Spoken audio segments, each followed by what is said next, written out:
What? Don't do that. Oh, you piece of junk. Come on, baby. Your chat? My chat is not showing up. Why is my chat not showing? There it is. There it is. We're in business. Hello. All right, I got to do my sleazy plugs. Stand by. Stand by. All right, first we will go to Discord and do a sleazy spam. It's not a sleazy plug, it's a spam. You will spam everyone. My dog had better calm down. She's already acting like she's gonna do something. She just ate. She needs to calm down. All right, Discord. I think I found it.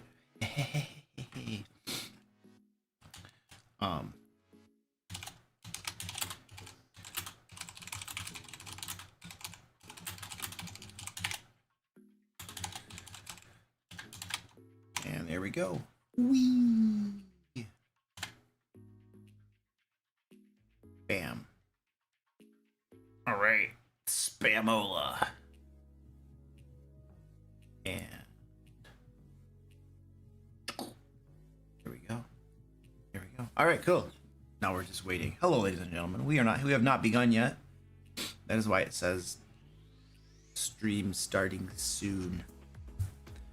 Hello, Fred. Unlisted entity, what up, dude? Goliath, hello. Marcin, what's up? Hyodo, what's up, dude? Gary, what up, man? Trinda, yo. Gabriel, Mo, hey, what's up, dude? Daz Linkat. Okay. Yeah, I found the chat. Mikey, what up, dude? I'm doing all right, man. Okay, I have to eat some cookies. I have a cookie. I have to eat this. And I have a piece of fudge. A good kind of fudge. And I'm gonna eat that too. So you're gonna have to hold on. I'm busy. Trinda, your name is Trinda? Okay. You know, I have a pronunciation problem. I have two major pronunciation problems. First, I pronounce everything wrong. Two, when I'm corrected, I usually do it wrong intentionally because I'm like that. So correcting me doesn't usually help.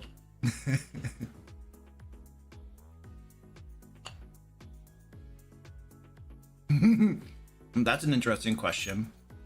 Mattel eating Hasbro? I don't know why anybody would want to eat Hasbro. I think you let them crash and burn. No. Eating. Don't get in my face while I'm eating. I think you let Hasbro crash and burn. Let their stock price just tank. And then you have like private equity company comes in, pennies on the dollar, snatches them up, gets all their brands and crap, and then long term takes them private, long term tries to turn them around so they can actually make a profit, right? Then maybe they do an IPO again to get their money back or something. But I think you let them crash and burn, let their stock totally tank it out, you know, and then you try to get them cheap, which might be somebody out there who do that, I suppose.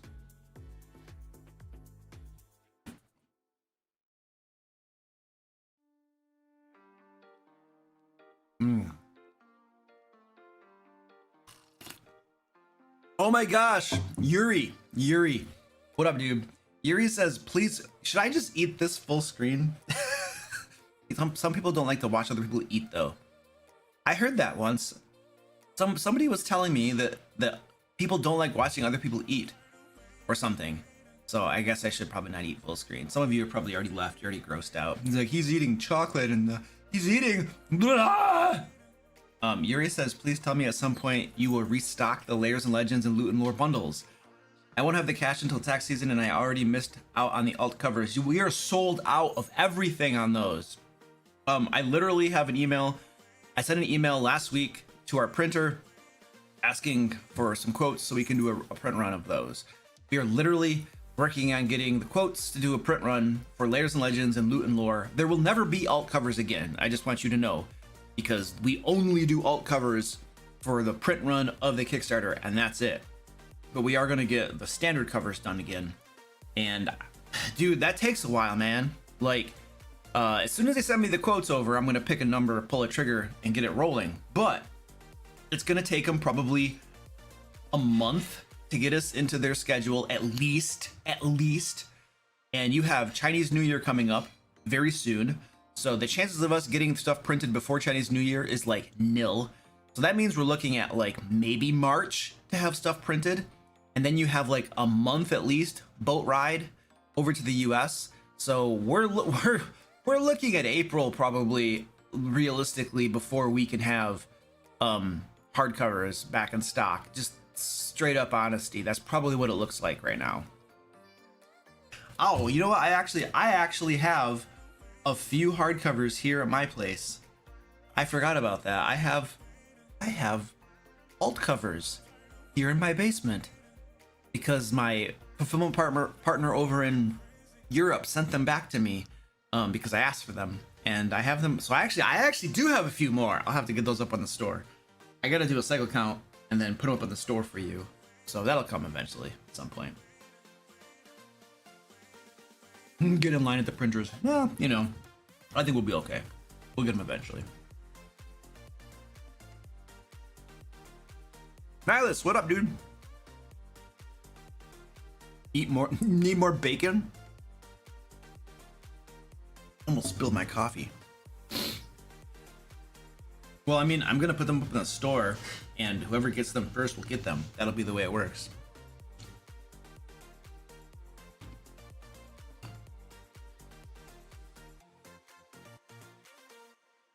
Mikey had school. I had school. I'm used to watching people eat. What does school have to do with watching people eat?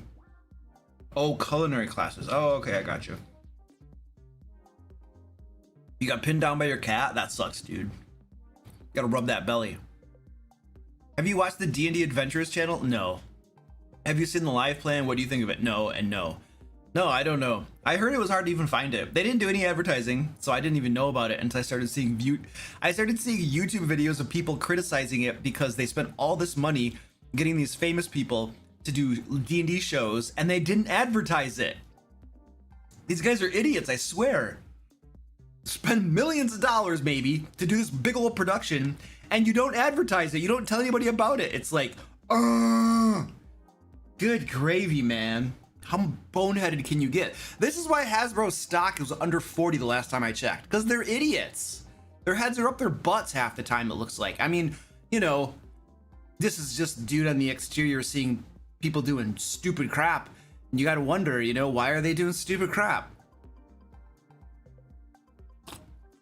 By the way, this is why you're never gonna see the DM Lair products on like D&D Beyond or something. So check this out. I should actually talk about this. This is actually a pretty cool thing to talk about. I need to talk about that, but I want to do it full camera. So I need to finish my food, and then we're going to talk about that. So that'll be interesting. My New Year's resolution, not be fat. Says the man eating fudge and a chocolate and a cookie.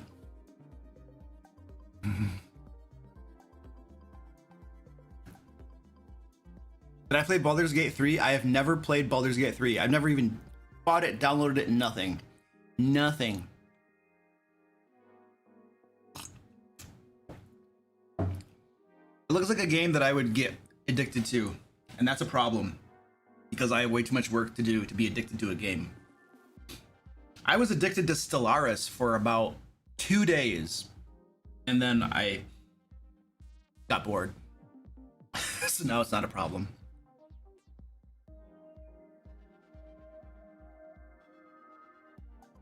Can you shoot the same crossbow twice with Crossbow Master?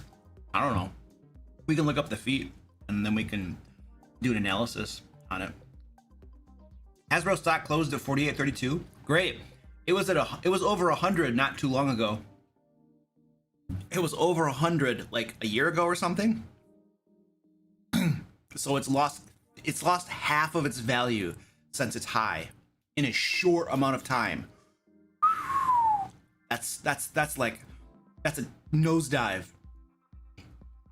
I want to be at, like, I think April, May or something is when they do their annual stockholders meeting or whatever they call them. Man, I would love to hear the horse crap they're gonna spin at that meeting. Headwinds. We had severe headwinds in 2023. Headwinds. Roar! Market factors. Roar! Looming recession. Roar! I can't imagine the horse crap that you will hear at that meeting. It'll be a bunch of corporate speak, you know?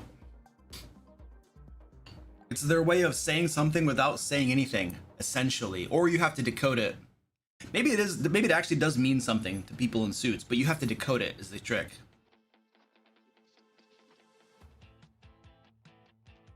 Sasquatch, thank you for the $1, man. They had a dumpster fire of a year. Well, I mean, they did a whole bunch of sleazy horse crap. They kind of deserve it. I mean, the executives making the decisions did a bunch of sleazy horse crap. The people in the front lines are just caught in the crossfire.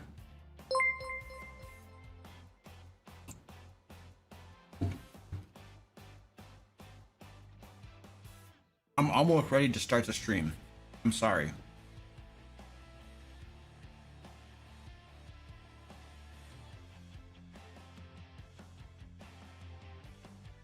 How do you explain skill checks to new players? Tell me what you want to do. I will tell you what number to add to your D20 roll. Done. I want to see who made this chair. Oh, okay. Roll a D20 and then add your investigation modifier to it. Done. You don't actually explain the rules to new players, in my opinion. You just tell them to describe what they want to do, and then you tell them to roll a D20 and tell them what modifier to add to it. It's the easiest way to go. Once they've played for a while, they might get interested in actually learning the rules, and then you've won.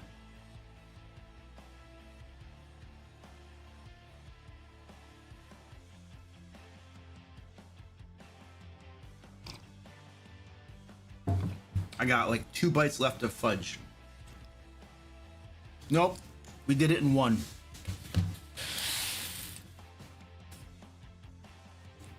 All right, now we're almost ready to start the stream.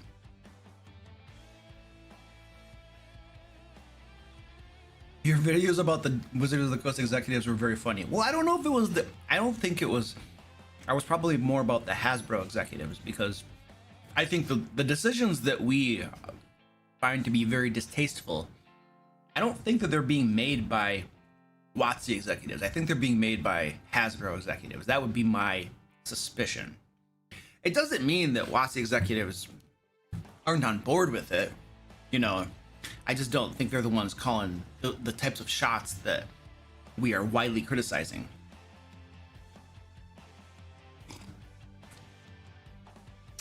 Okay.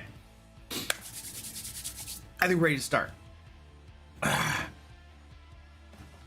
Where's my button? Where's my button? I don't know where my buttons are anymore. Hey! All right. Hello, ladies and gentlemen. Welcome to the live stream tonight. We're going to be talking about stuff and answering questions and all of that. It'll be fun. It'll be really fun. We do have a giveaway going on tonight. There should be a link in the chat, hopefully somewhere, as long as Stream Elements is working. And you can get $50 DM Lair store credit if you win. I was giving away copies of Into the Fae, but those are pretty much all sold out. So I'm running out of books to give you. I'm sorry. So you can just take digital stuff. It's still cool.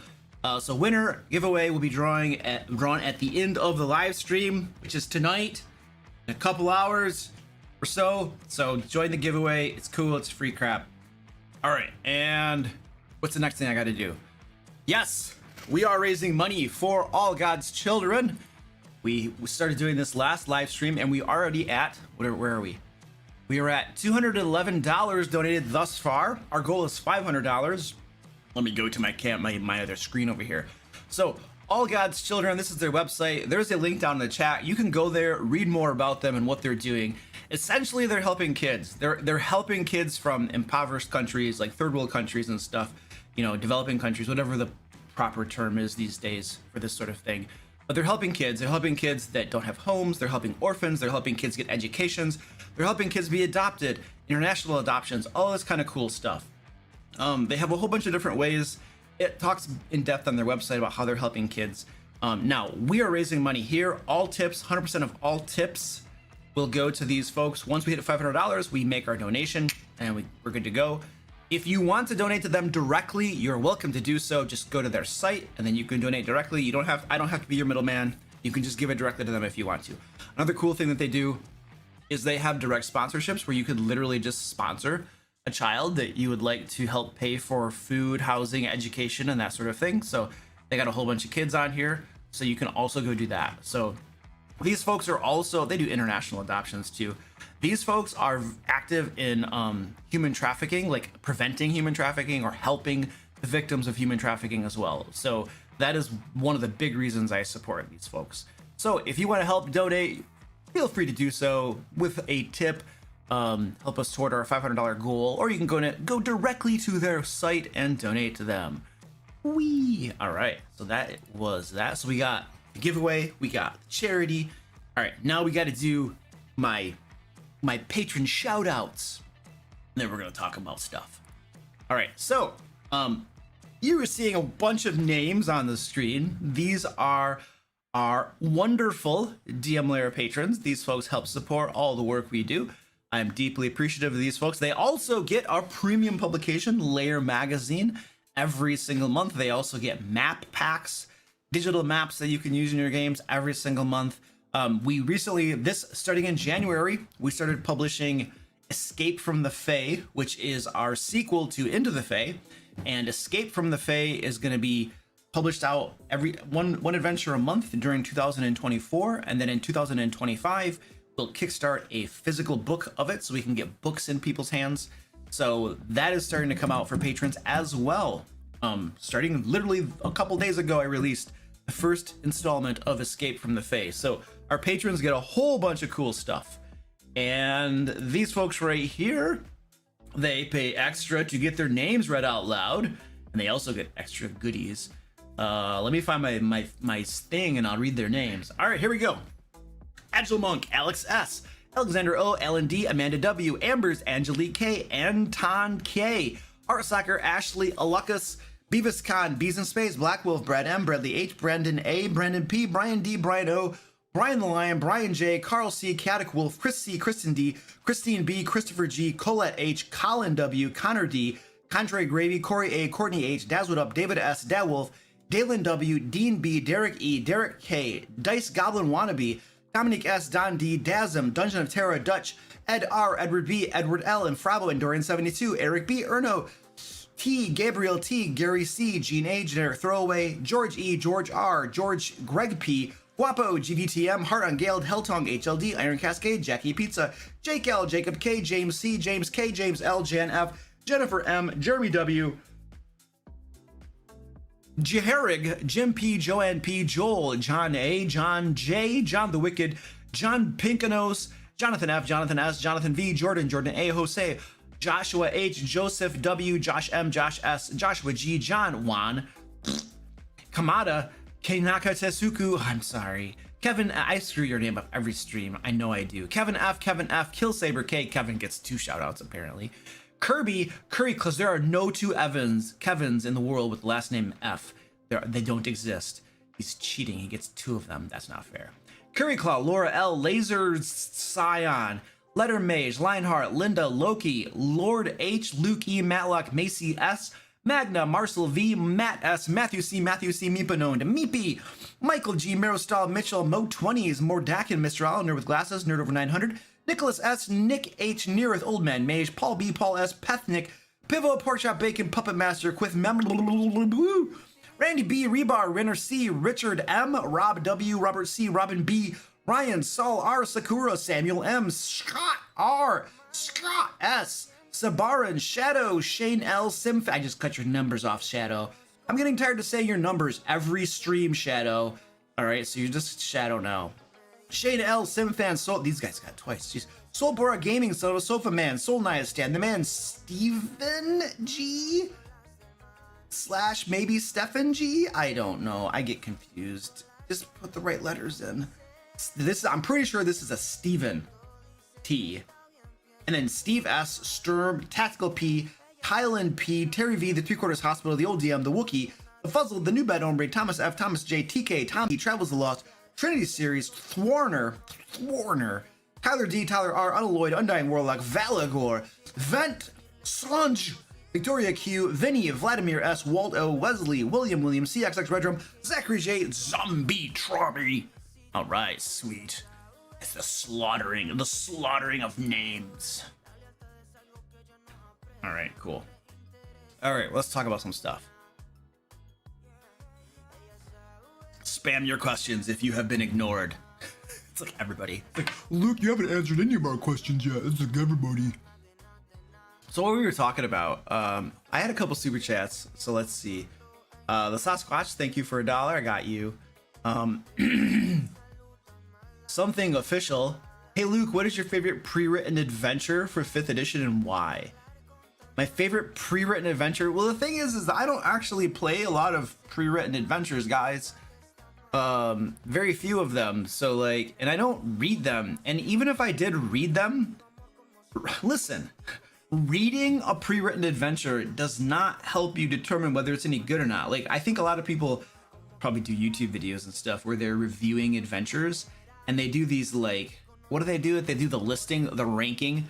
The name of the video is like ranking all adventures, and it's like, did they play all of those adventures? Well, of course they didn't.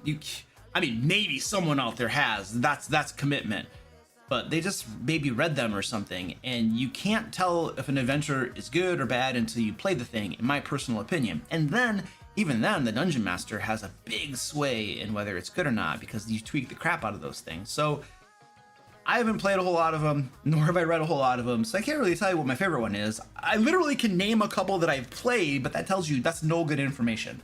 So anyway, I'm gonna cop out of that question. I will tell you that Into the Fae is amazing, because I wrote it.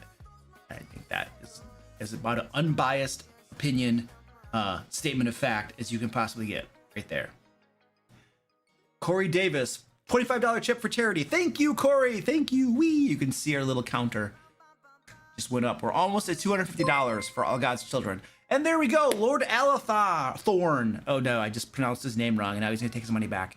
It's too late, you've already given it. And we just go up a little bit more. Woo, almost at $250 for All God's Children, baby. Wee. Oh, I see the question spamming too. So the thing I wanted to talk about, the thing that I was gonna talk about when I was eating my fudge, and I was eating my cookie, but we got delayed because I had to finish those things because my New Year's resolution is to not be fat. So I finished those, and now I'm done being fat for a couple hours. And we're going to talk about, what were we going to talk about? I can't remember what we're going to talk about now. Oh yes, I remember now what I want to talk about. All right.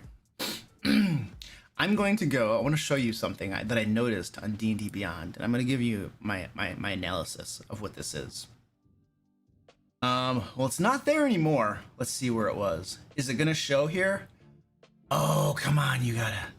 It's hiding it. Oh wait, no, I see it. Okay, let me go over here. Wee, let's go take a look at this. So this is D&D Beyond, and I noticed this like a little bit ago, but it says experience an epic dark fantasy adventure in Dungeons of Drakkenheim, and then you can go here, and essentially the dungeon dudes are gonna have their adventure up on D&D Beyond is what this is.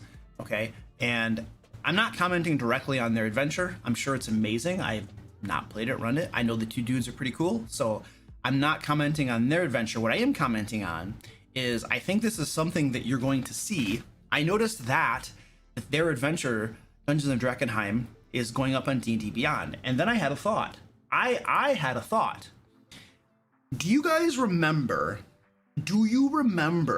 how when 5th edition first came out, Wizards of the Coast didn't really write any of the modules, any of the adventures for 5th edition. They were super small, tiny team. This was before they started to grow. And so they had folks like Kobold Press writing their adventures for them, and probably other companies. I don't know all the names of them, but they weren't really writing their adventures. They were paying other companies freelance, and basically they were farming out their adventure writing, you know, when they were smaller. And so that, will you stop biting me? Holy mackerel, you jerk. So I wonder to what extent we're going to start seeing that again, right? Like, to what extent we're going to start seeing Wizards of the Coast not actually writing their content anymore. And to see them, because here's the thing, look, if I have to pay writers to write adventures, to make traps, puzzles, and all these types of things, that costs money, right? What if I don't have to pay them anymore? What if I can just contract that work out, right?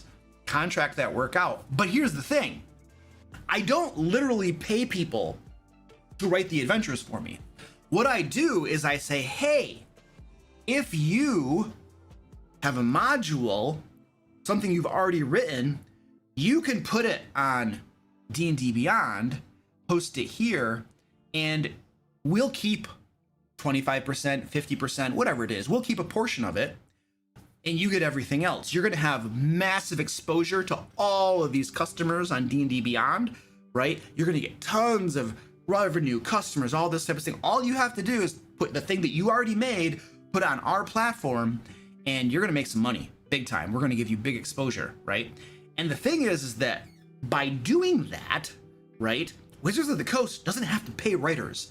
They don't have to pay artists. They don't have to pay layout folks, graphic designers, you know, they don't have to pay anybody. They literally just, they're probably only going to work with like established, reputable people and stuff, you know, that produce quality content. That'd be my guess.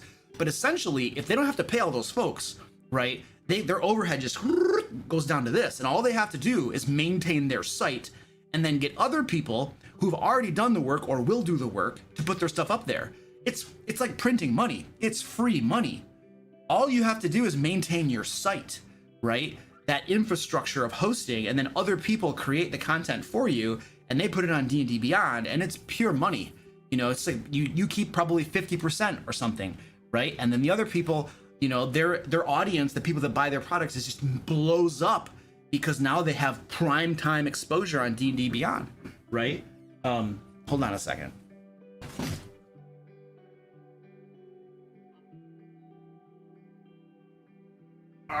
Zoe, food. My wife brought food for our dog. So my thought is that, is that what we're going to see? Are we going to see Wizards of the Coast producing fewer and fewer things themselves and essentially just, you know, having other people do the work for them, so to speak, and then giving them a slice of the action, you know? Well, that's interesting. That's interesting. So when I saw the Dungeons of Dragonheim thing, I was like, huh, I wonder if that's their new business model, you know? Because they already fired a whole bunch of people, you know? And if their stock continues to tank, they're going to have to take more actions. They can't just, you know, they're a publicly traded company. They have to do stuff when their stock goes down. They have to. And so if they can, I'm just speaking in a purely cold-hearted business perspective, right? If they can reduce the amount of people working for them as much as possible, right, their overhead shrinks considerably, and then there are tons of people out there that are creating D&D 5th edition content, you know, and they would probably fall over themselves to have it hosted on D&D Beyond, right? And so there's a massive opportunity there for you to reduce your business expenses while still having products on there that, like printing money, you know, it's free money. I don't know what my cat's doing over there. So I don't know. That made me wonder if we're going to see that, you know, just reaching out, basically reaching out to anybody who has established product and getting it on D&D Beyond so they don't have to make anything. So I wonder to what extent we're going to see that, I suppose, is the thoughts that are in my mind around that.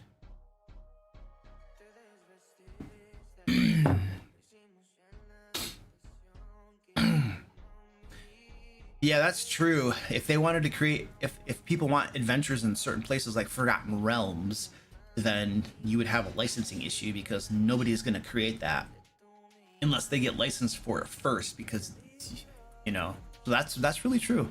That's really true.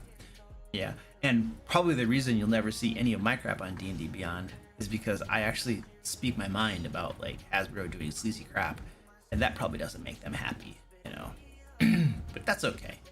We'll do our own thing.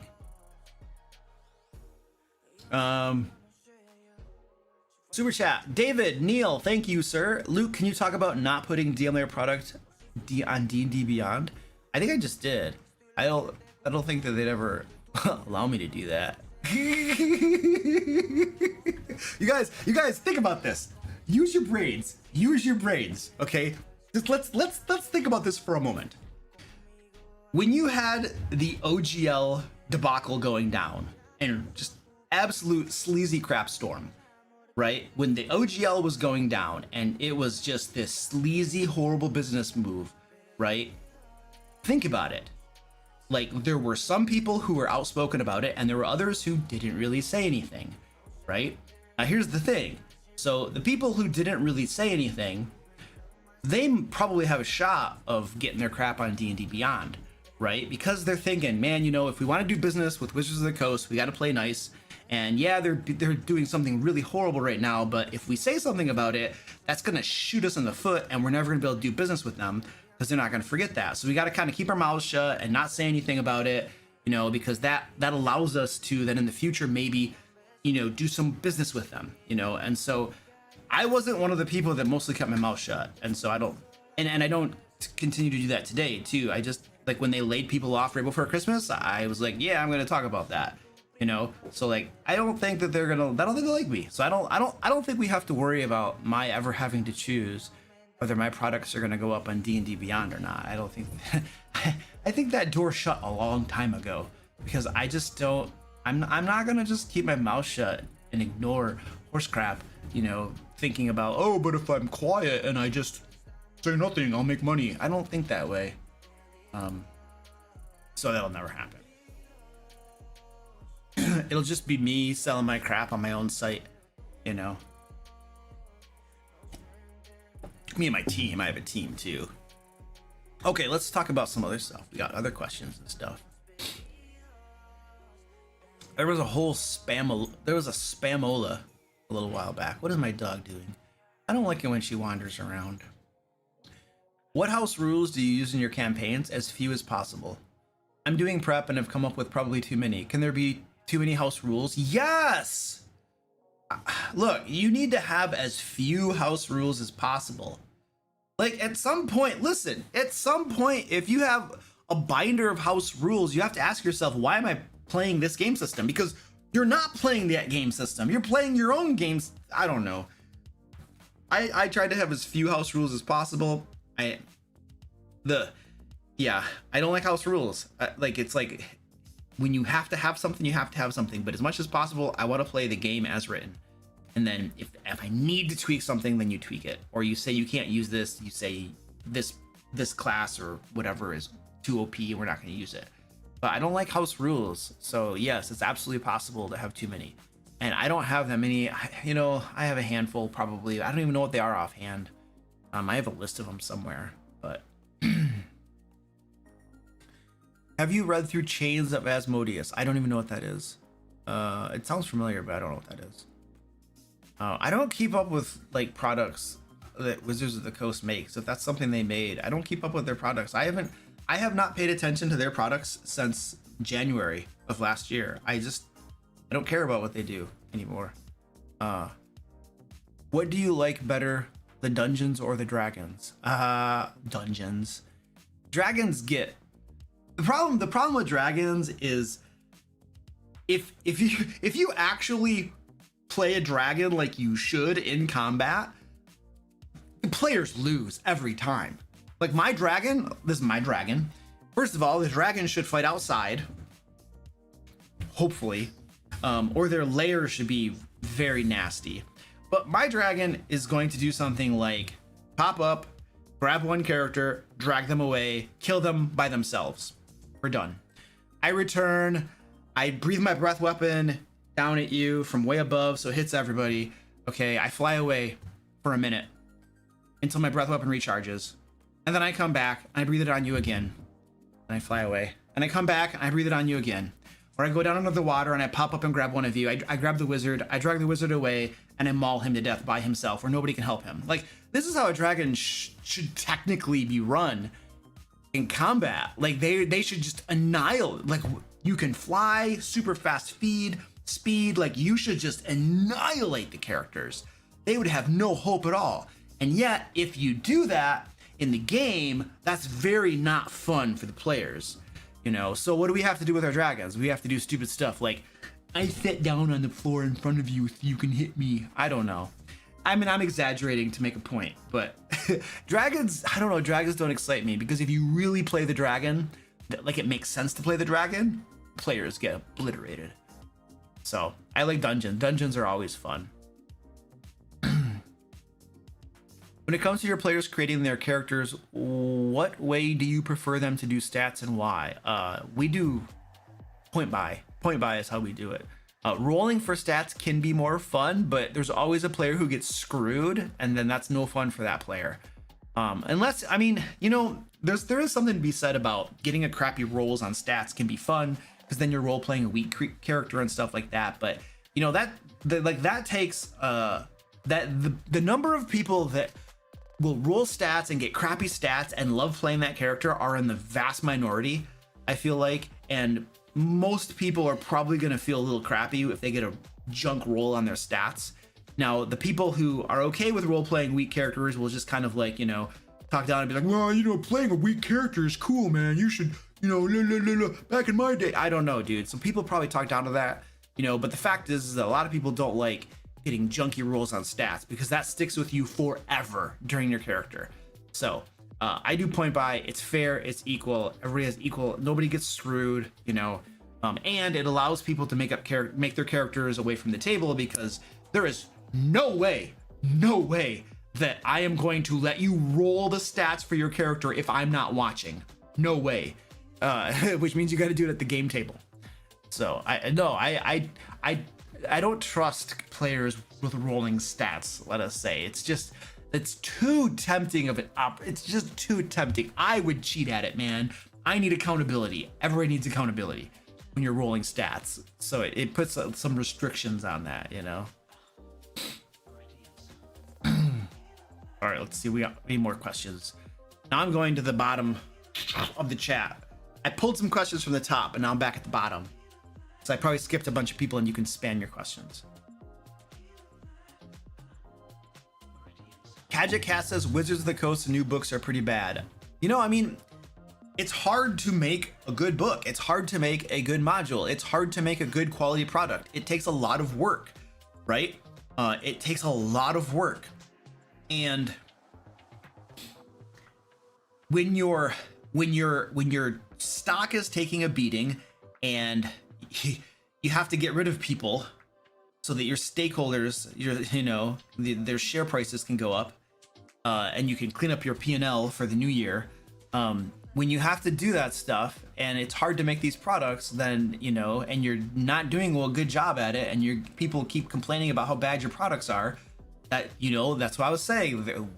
They might be thinking about having other people that are outside of the Wizards of the Coast company make products for them, because maybe they'll do a better job at it, you know? And, you know, the interesting thing is, it's crazy, but there is this thing where the bigger the machine gets, the worse it runs. It just starts to get sloppy, and it doesn't work, and all of the gears don't get along together, and the gears are hitting each other, you know, and you got problems. And then if you add in bureaucracy and oversight and management, you know, holy crap, have you seen the number of names that are in the books they write? Like, you have like 50 names in there, plus just to put out an adventure module. You don't need that many people working on a book.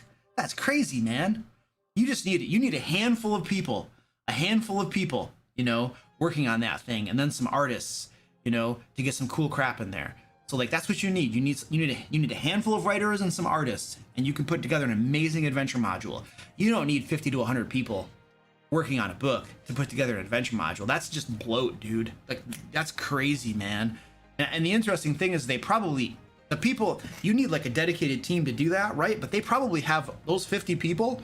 That's not the only project they're working on. They're working on other projects simultaneously, right? So they're not focused on just one project, get this thing and nail it. You know, they're doing all this other stuff as well. And then you got meetings you got to go to. Oh my gosh. The stupid meetings and crap you got to go to throughout the day in these companies like this. There's no wonder nothing gets done, and what does get done sometimes suffers in quality. You know, you got to get people out of these stupid meetings and let them just work on crap. So I don't know. I'm just kind of talking stupid crap now, I suppose. I am not into the math part of the game nor in the strategy of combat, but I am interested into having easily more difficult combats. Would you say that PF2 is a good mage for me?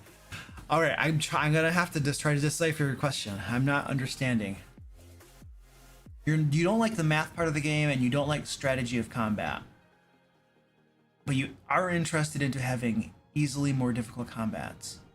So you want your combats to be more difficult. Okay, well, you know, PF2 is gonna be rough. So PF2, so was it Gabrielle? Gabrielle, PF2, Pathfinder 2 is gonna give you a little bit of what you want. So yes, you will 100% be able to easily create a challenging encounter because the math in Pathfinder 2 is amazingly tight. Now, what the issue, Zoe, go back to your bed. Come on, go back to your bed. Come on. Oh my gosh. Come on, lie down. Lie down. I'm afraid she's got to go outside. So the great thing is that if you want a challenging combat, Pathfinder 2 will give that to you. Now, you said that you're not too interested in the strategy part of things or tactics. You probably don't need, if your group and you don't care about the tactics and strategy, you know, we'll call it tactics of combat, then that'll make combats more challenging inherently, but you can adjust for that. So instead of giving them a severe combat, okay, I gotta go. Come on. My dog's gotta go outside. She's freaking out. All right. I will be back. Doggy's gotta go. I gotta get the right screen here. Intermission. All right, let's go.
All right. Okay. The dog was like 2 seconds away from exploding on my carpet. She was like clawing at the wall. So I got her outside and she did her business. It was not going to be fun if that had not been taken care of. So anyway, we should be in the safe zone now. Keep an eye on her though.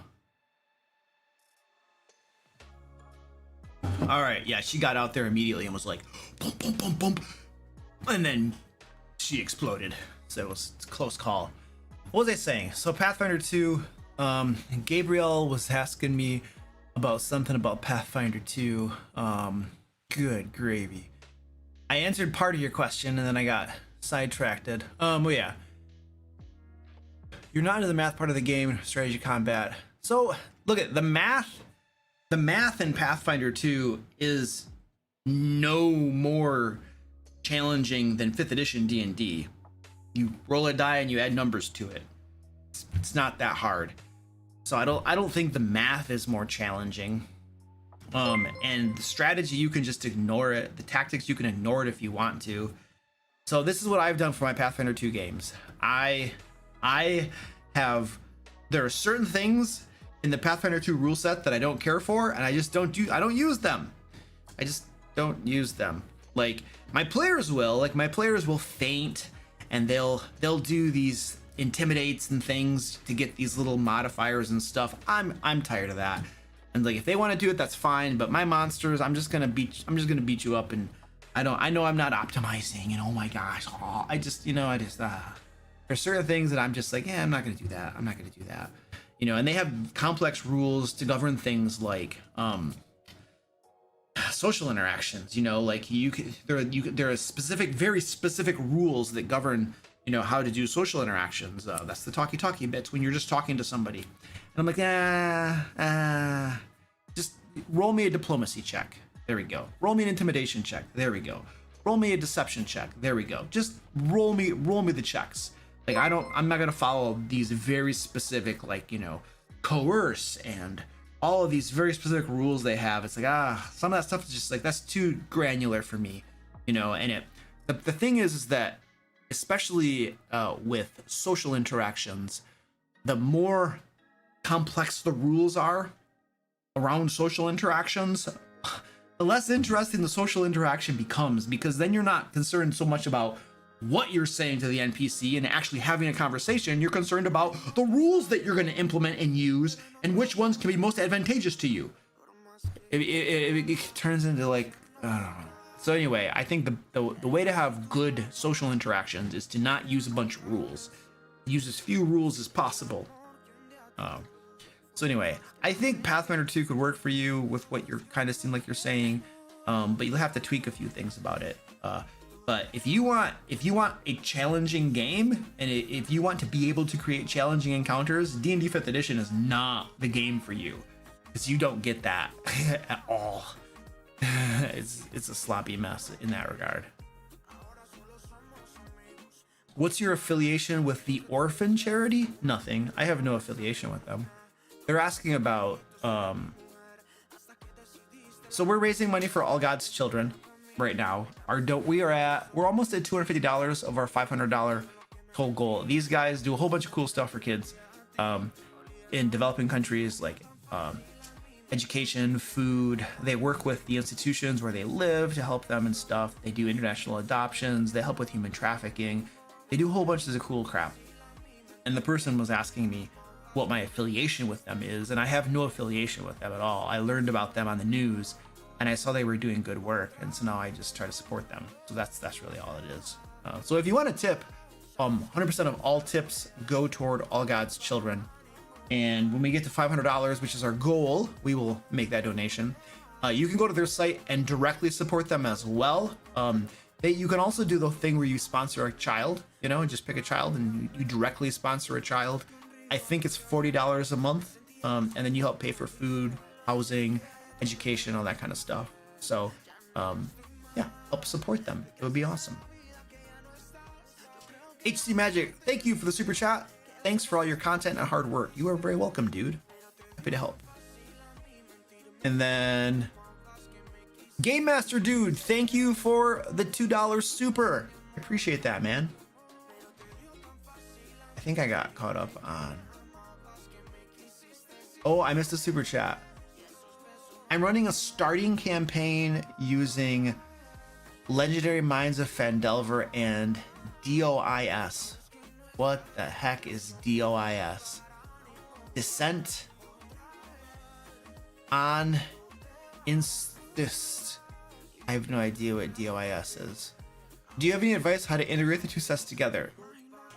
Well, I've never read Legendary Minds of Phandelver, so I don't even know what DOIS is, but the answer is going to be no, because I don't know at least one of them. So, Dungeon of Ice Spire? Dungeon of Ice Spire Peak? Dragon of the Ice Spire? Dragons of Ice Spire Peak, maybe? Yeah, I don't know. Those are both starter sets, though, so I don't know how you would integrate them, because don't they cover the same levels? I think they would. If they're both starter sets, they probably cover the same levels, so I don't know how you would integrate them.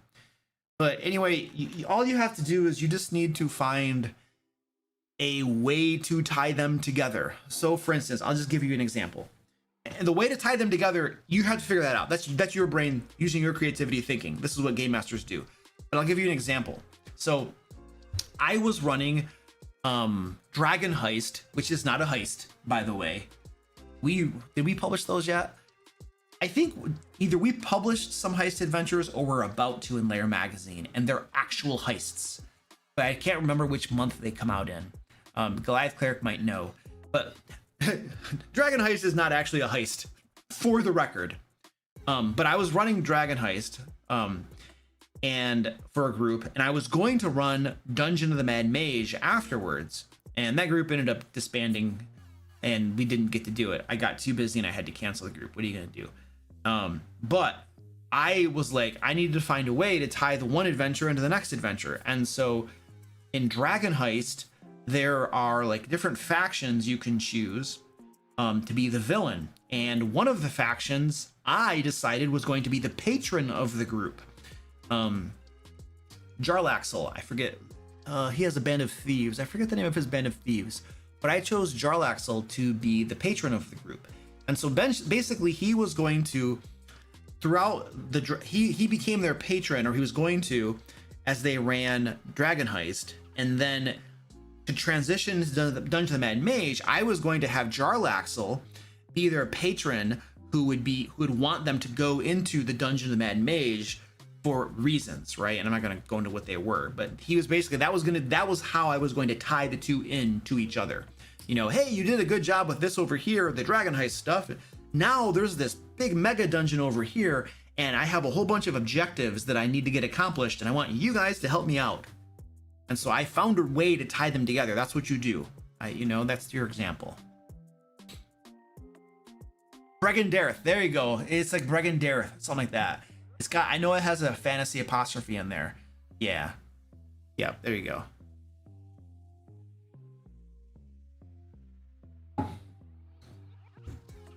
Oh, those are next month? Okay. So next month for Lair magazine, we release actual heists. Real heists. And we have an article that'll come out explaining how to write a heist, how to make a heist adventure, a real actual heist and stuff. So it's gonna be good if you actually want to run a heist. All right, looking for questions. Drop your questions in the chat. What would you say makes a world interesting? Like striking places, strange cultures, constant lore places, and so on. I would say my first thing is probably going to be to caution you not to worry too much about making your world interesting. Remember that the world is the backdrop of the game, of the adventure. What your players are probably going to find most interesting about your game, more than likely, is their own characters, advancing their own characters, gaining power and other things that have to do with their own characters, and the adventures themselves, what they're actually doing, what they're focusing their time on, the things they're getting done in the world, whose butt they're kicking, who the bad guys are, and stuff like that. The world is the backdrop. And so the focus, in my opinion, of a game master shouldn't be too overly concentrated on world development, because that is, although very important and although it can make the game really cool, it's just part of the game, and it's probably a part of the game that gets less of the spotlight, you know, and is probably less important for most players. Now, there are some players who love lore and love world and stuff, so there are exceptions, but so I would say don't worry too much, don't focus too much of your time on the world development. But if you want to make things interesting, what makes it interesting, what makes a world interesting? Well, I think you have cool, unique stuff that hasn't been done before, maybe. You know, like, I don't know what that is. Like, who knows? And who knows what appeals to players and what might get their fancy and what might be boring to them. So I don't know. I don't know that I can really answer and tell you what makes a world interesting. But what I can tell you is that the way you want to implement it is in little tiny chunks.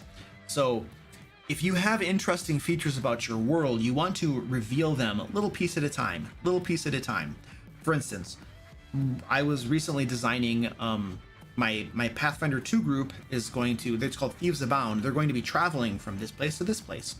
And so along the way, I have a few different events or points of interest that they're going to come across.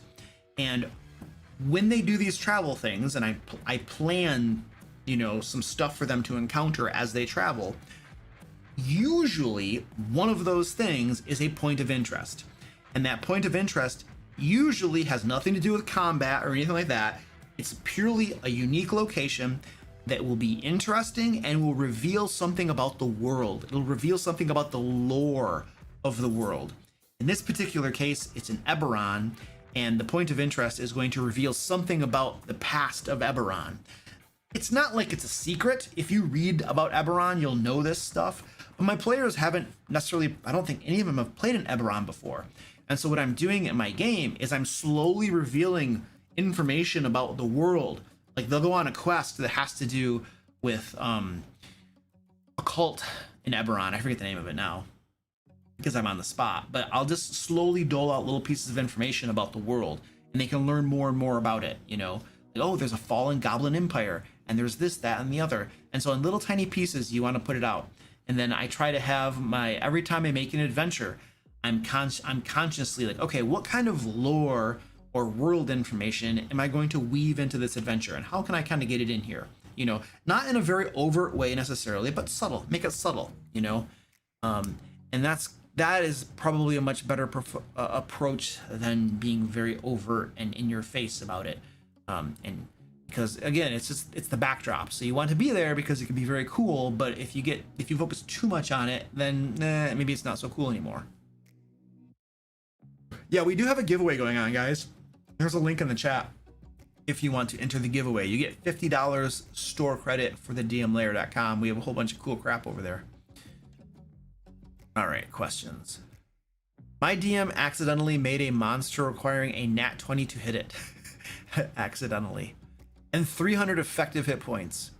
The party was 4 level 5 fighters. That doesn't sound that bad. Ended up as 20 turns of flailing. He wants to make up for it. Suggestions. Just do better next time. That's life, yo. You're gonna do that. Some of your monsters are gonna suck, others are gonna be cool. Like, you can't worry about that crap too much. You gotta just water under the bridge. You just let whatever, who cares, do better next time. Like, you're going to have some adventures that suck, others that are good. This is true for every single dungeon master in the world. Some of your homebrew monsters are going to be awesome. Some are going to suck. You're going to have some adventure. It's the way it is, man. It's the way it is. I got one boss battle for a campaign, the final finale boss battle that was amazing. And I have another one that I remember that sucked. You know, what are you going to do? It's the final boss battle of your campaign and you blew it. I'll do better next time. Like, what are you going to do?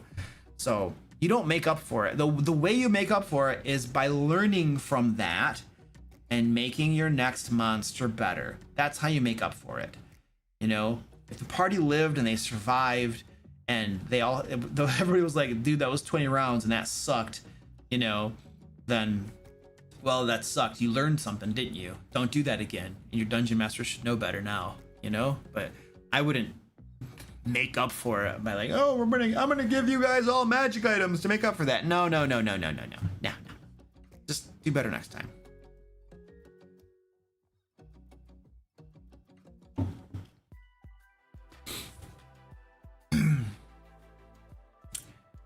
What do you think about a Spelljammer based campaign where the ship acts as a moving base and absent players can just have their PCs just chill aboard? Each session is independent. Yep, that's a perfect way to do it. That's great. That works, then do it. I've had many different probably renditions of absent players and PCs being missing. My most current one that I use a lot of is Tentacles, called Darkness Envelops the Ceiling. Tentacles swoop down, wrap around your ankles, and yank you away. Everybody has their own way of doing it, you know? So if that works and it's satisfying from a story perspective, if that's something that's important to your group, then rock and roll. Are martial classes too weak in 5th edition? And if so, how to buff them with little house rules as possible? Could adding battle master maneuvers to all of them be a viable idea? No to the last one. This is the thing you don't want to do when you're trying. Okay, so like this is our hypothesis. Martial classes are too weak, right?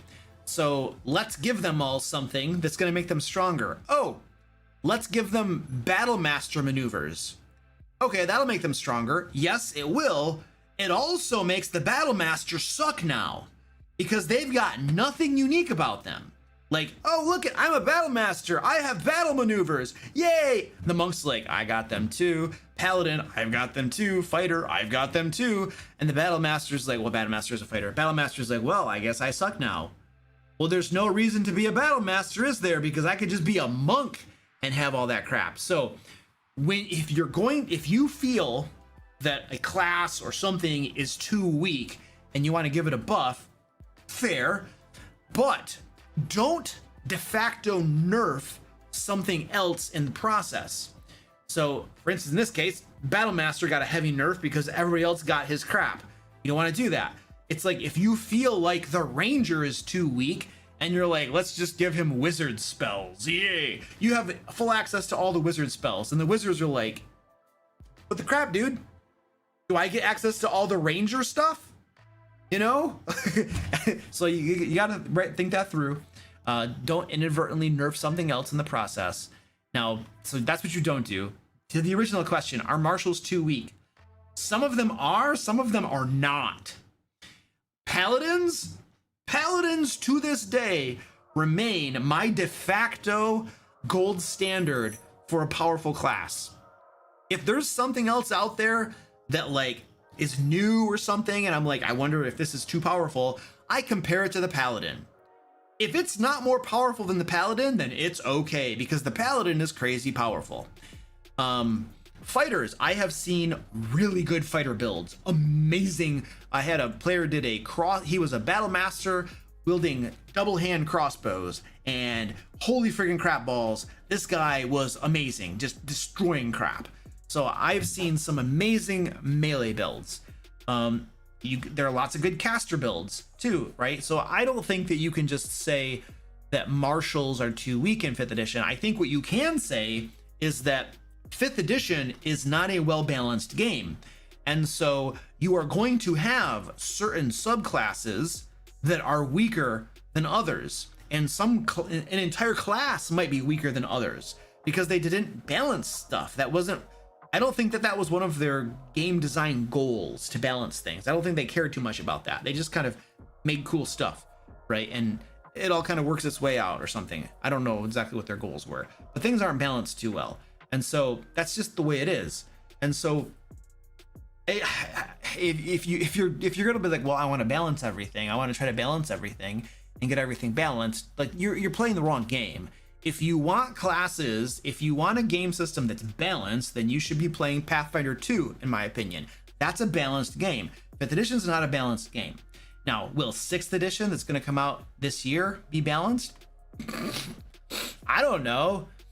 I have a feeling that they're scrambling to hit their release date because the OGL set them back, and all these layoffs are probably not helping morale, except that all the stuff that's going to ship with the new edition should already be made, so the layoffs probably didn't affect that, maybe a lot, I don't know.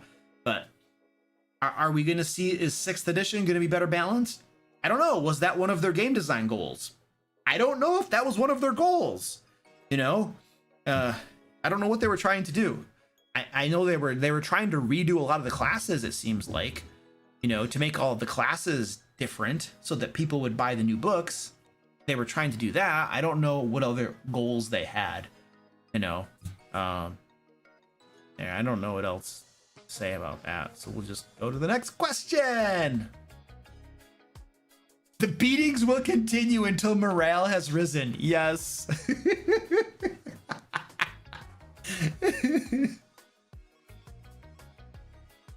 I forget where that line came from, but I know it's from somewhere and it's hilarious.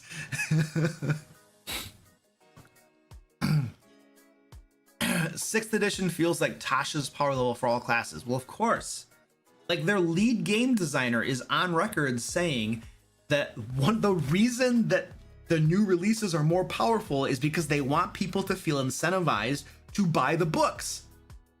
So of course they're going to be more powerful. They like, think about it. Let's just right? So old 5th edition player handbook classes, cool. Now the new classes in 6th edition, right? If they're not any better, more powerful than the ones in the first book that you already own, why are you going to buy this book? Good question. So what do? You make them a little bit more powerful, because then everybody's going to want to buy that book, right? It's how you sell stuff. Power sells. The Wizards of the Coast knows this. Look at Magic the Gathering. I don't play a lot of Magic the Gathering, but I've been told stories. Releasing cards and then banning them or something not too long after because it was too powerful or something. I don't know all the stories and stuff, but anyway, they know power sells. That's what they're doing. So of course it's going to be more powerful. The question is so that's fine. They got to sell books. Great. Okay. But the real question is are they going to fix the challenge rating system? Are all the monsters going to be rebalanced? Is the challenge rating system going to work? Are we going to be able to make encounters of the proper strength that we want them to be? Or is it still going to be a hot, sloppy mess? Like, that's the question. Like, I don't care if they make, I kind of care that they make all the classes more powerful, because they told us that things would be backwards compatible. But if all the classes just got really more powerful, then things really aren't backward compatible, because all of your old modules that you bought are going to be way underpowered according to the new power creep, right? So I kind of do care about that, but I also care about whether are they actually going to get under the hood and like fix all of the underlying game mechanics and stuff of like being able to balance things out, or was that not one of their game design goals? Was their primary game design goal make shinies so people will buy books? Like, if that was their goal, then I don't have a whole lot of confidence in things being better balanced and working together. But I don't know what their goal was. I just don't know. We will find out eventually. Some of us will. Nixus says, that's why I quit Magic. Magic is going crazy. They're just trying to milk that franchise for every penny they can get. Foil packs and all there's just tons of stuff. It's milking. Like, essentially, you have like most of Hasbro is tanking, and Wizards of the Coast, Magic, and D&D are holding up everybody. Everybody's like tanking in the red, doing horribly on Hasbro. All of their like brands and stuff are just doing horribly, and you have Magic the Gathering and D&D that are actually making money. And the thing is that these guys are making money over here, but they just got to milk it. They got to milk that cash cow, baby, because all of your other brands are just blowing it. They suck. They were counting on My Little Pony to pull them out of the dumps. That didn't happen, did it? My Little Pony did not save them. And the Power Rangers, that was like, the Power Rangers will save us. No, they won't. No.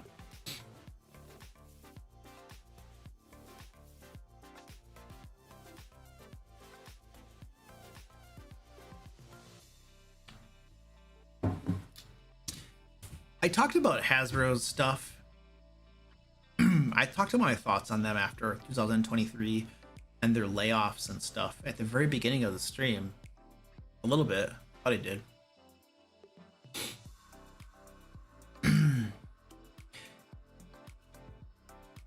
I think they're, as long as they're a publicly traded company, they're screwed. Because they got to play all these games. They need to go public so they can actually fix their problems. For instance, I don't know. I don't want to talk about it too much, but they need to fix their problems basically, and they can't do that when they're publicly traded because they have to cater to the stockholders, and you can't actually fix some of your problems. It's just going to be a sloppy mess. They need to go private, fix their crap, and then do an IPO, and then go public again, maybe, you know. My Curse of Straw group just finished everything in the village of Barovia. Got the reading, got the plot hook for Valakai, and the dinner invitation, and they want to explore the areas, what to prepare. Well, John, you ask your players, what are you going to do next? And then whatever they tell you, that's what you prepare. I mean, that's the easiest way to do it. That's the way I try to do it. Now, I have a module, and I have a certain amount of time every day that I'm going to have to be sitting down reading something. So, I mean, I'm going to be reading other areas and stuff too, just in case, but I'm going to ask my players, what do you want to do? And they're going to tell me, and then that's the thing I'm really going to prepare, and then I'm going to hope that they don't change their minds. And if they change their minds, I will make sure they know that I know they changed their minds, and I will make them feel guilty about it. I will hold that crap over their heads. You know, like my groups do this. Don't you think they don't? Like, you know, like this happens all the time. Like they're like, who was it? Was it, yes, my Pathfinder 2 group does this. Like, they'll have like a period of time, like this literally happened 2 game sessions ago. They had there was a long conversation about what to do next. Okay, what do we do? This. Okay, we're gonna do this. And then the group decided, yes, we're gonna do this. Okay, cool. Game session ended. Next game session comes, and we're traveling, and they're doing stuff. And then the conversation comes up again, like, what are we gonna do? Let's go do this. And I'm just like, guys, you literally had this conversation the last game session, and a decision was reached. Do you really want to go through this all again, or do you just want to play the game? And it was mostly, I think, one player who was bringing it up again. And so I was just like, guys, you already talked about this. You made a decision. Can we just stick with that? Life's gonna be easier that way, you know. And then we were able to keep going. Now I'm not trying to like railroad them and tell them what to do and what not to do, but I'm gonna put my foot down at certain times, because it's like, you guys already spent 20 minutes talking about this, and you made a decision. And now in the next game session, you want to spend another 20 minutes talking about it? It's like, come on, guys, let's just play the game, you know. We all know that it doesn't really probably matter what you do next. Just pick something and let's go have fun, you know.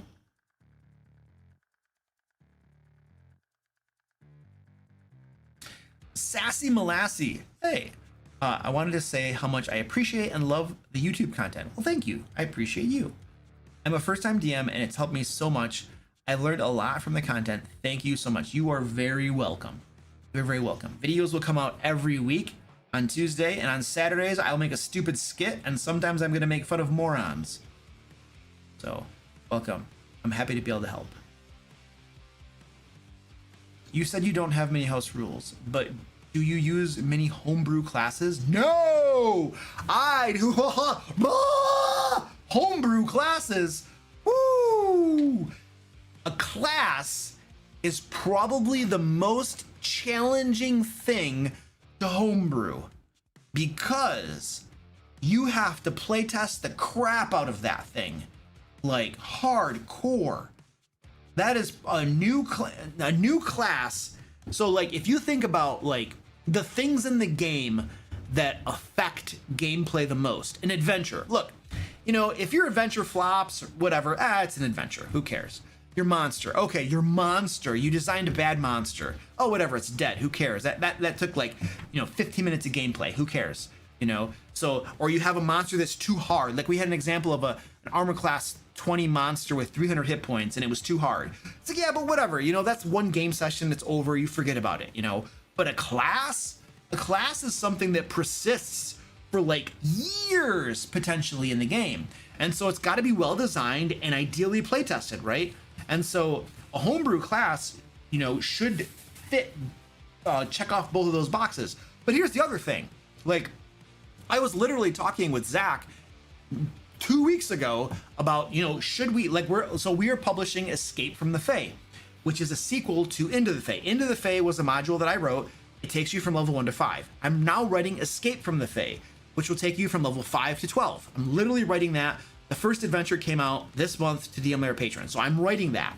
Now I was talking to Zach. I'm like, Zach, like, should we make some classes for Escape from the Fae? Because we're going to be kickstarting this to put it into a printed book in 2025. So I'm like, should we make classes? And Zach is like, one of his primary points that he brought up, if I recall correctly, is he said, the challenge with making a class is, what can you do that hasn't already been done? Like, what can you bring to the table that an existing class doesn't already offer? Now, subclasses are much more reasonable because, you know, it adds flavor and little kinds of things, you know. Races, yeah, but a class, you know, like, what are you gonna do that hasn't already been done? You know, or for instance, there might be a class that does this thing, but you could really take a fighter with Battle Master and these particular feats and get 90% of the way there. And so the argument is, why make an entire class when you can kind of already do it with stuff that exists, you know? And so that was a long explanation and way of me saying that I don't use homebrew classes. There you go. That answered your question.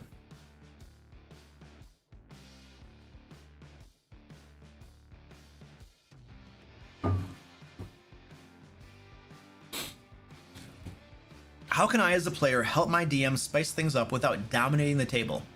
I used to run this group and I can see boredom manifesting in my fellow players.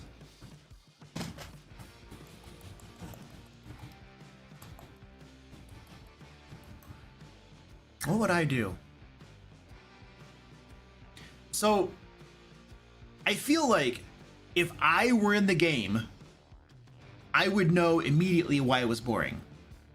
I would probably, as a game master, if I were a player in a game and the game were boring and I could see other players being bored, I would probably be able to figure out why they're bored. I would be able to figure out what the problem is. Like, I would know what's going on. Okay, so like, let's just pick things, whatever. Let's say that you analyze the most likely reasons that players are bored. Okay. All right, cool. I have an idea of why they're bored. Sweet. Well, what I could do at that point is I have a hypothesis. Well, now I can go to the players and be like, hey, you know, and you're a player too, and they're a player. Like, you know, it seems like you're maybe a little bored with the game or something. What is it about the game that's a little bit boring for you? Get their information from them, you know, get their input, their ideas, why they think, why the game is boring for them. All right. And then you can satisfy your hypothesis or learn that there's a different reason. Okay, well now you're going and talking to players and finding out what's making the game not so interesting for them, so exciting. Well, so now you can go to your game master and be like, okay, check this out, dude. All right, my goal here is to help you out here, but I've been noticing, you know, that people aren't always super engaged with the game, and so I've been talking to them, and these are some of the things that we think, you know, would help make the game more interesting, more exciting, you know. And then you could give them some feedback. Now, that's dangerous. It's dangerous because unsolicited feedback is usually unwelcome feedback, you know, but it's something you could do if you really wanted to help make the game better. But there's a chance the person's not gonna like that, right? So there's a risk there. That's hard. You'd be going out on a limb to give them that feedback, but that's probably one of the best ways that you could help them to make the game better is to tell them what's going on. You know, it's just it's rough. That's one way you can do it. I don't know how strongly I would recommend that, because there's a risk that he's gonna freak out and not appreciate the fact that you're telling him that. but it is an option. Squirty. Cat's going crazy back here.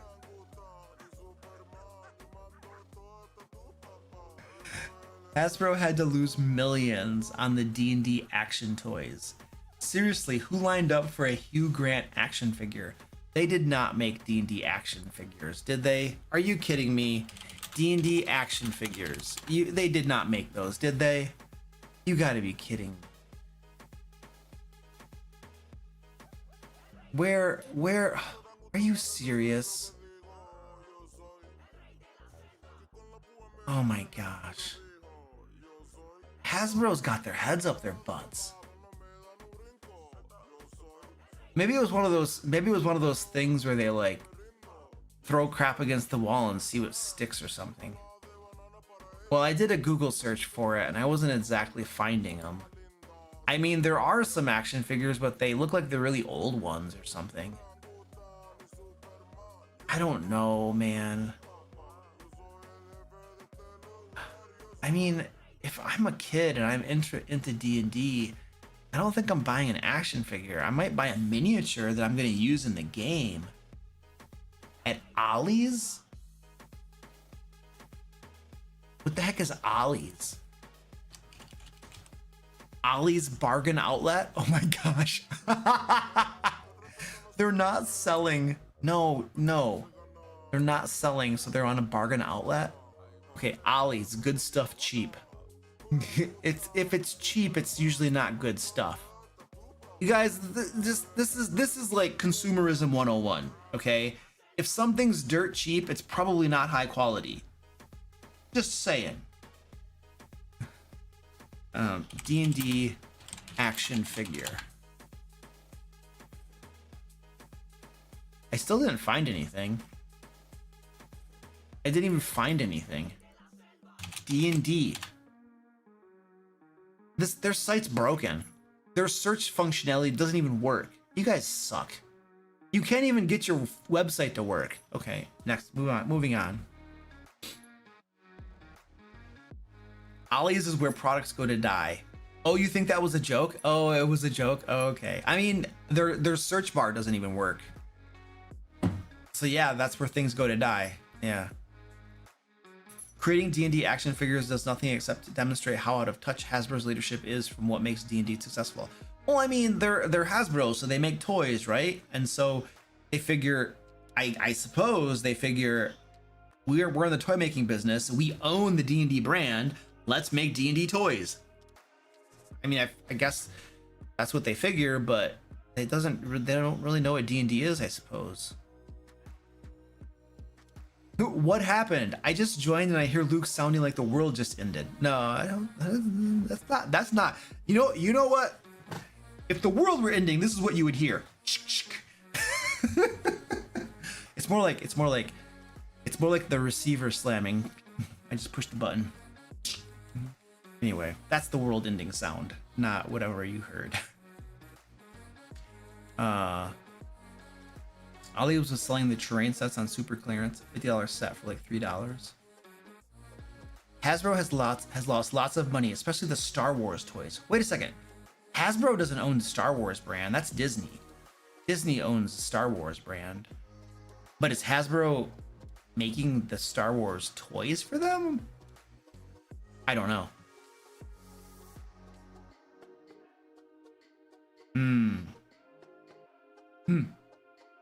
All right.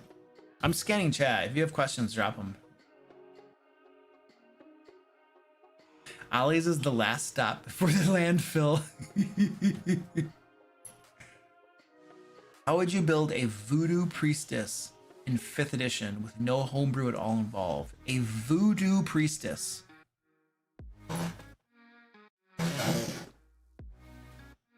Gosh, that is so niche. It's probably a sorcerer or a warlock. Could be a warlock. And you're probably going to have to try to find curses and things like that. You would want to have debuffs. You would want to get spells that are debuffs. Something like that. Something along that.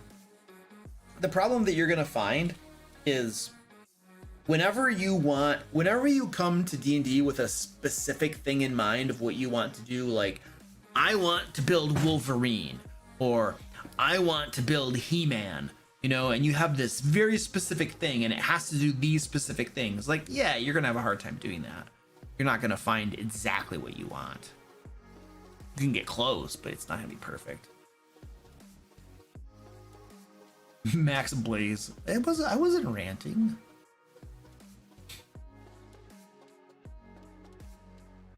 You would think Hasbro would be looking at Games Workshop and wanting that sweet, sweet wargaming money. I heard Games Workshop was doing really well, making tons of money. Is that accurate? I think somebody mentioned that. So it's like there's money to be had. Hasbro just doesn't know how to do it. Hasbro manufactures the Disney toys and the movies all did poorly. Oh, okay, I got you. Yeah, Disney's movies have been blowing, dude, hard, like bad. Disney movies are tanking. Well, they're making stupid movies. Like half the movies they make, I'm like, I'm not watching that. All you're trying to do is politics. I don't want to watch a movie about politics, dude. Go away. Thank you. Goodbye. Yeah. So I'm not watching that crap.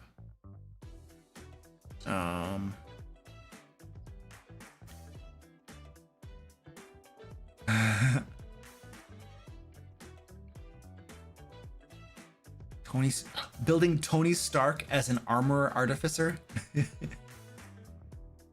You would go cleric for a voodoo priestess.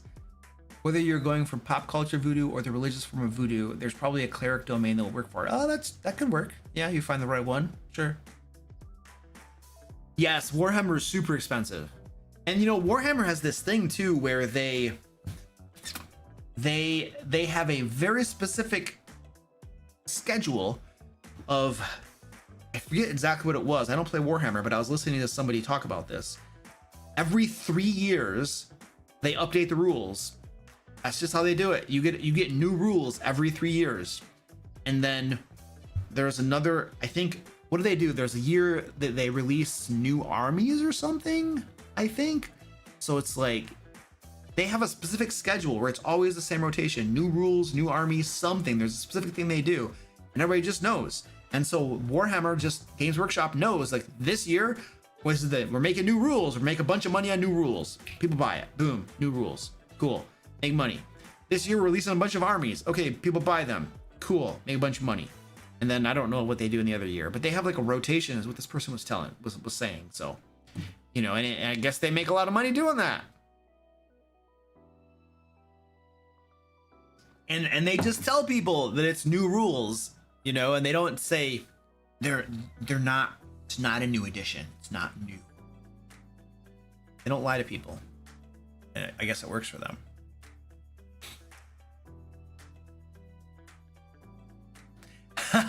Bad Bojo says, I feel bad for Luke. 90% of the questions he gets have the same answer. Talk to your players. Communicate. A lost skill in this decade. I mean, you're right. But if I didn't get those questions all the time, I wouldn't have a job, dude. So like, I'm okay with that. You know, I have that answer well polished at this point. I know exactly how to, you know, give that answer. So I'm okay with that, you know, and you know, not everybody has heard everything I have to say, so I can keep giving the same answer and it works. But yeah, talking and communicating with real people is something that is being lost. I feel like, I mean, like, what do I, this is what I, you know, my wife and I go places and stuff, and this is what I see. Everybody's doing this, baby. I'll see 4 human beings at a table at a restaurant, and all 4 of them are doing this.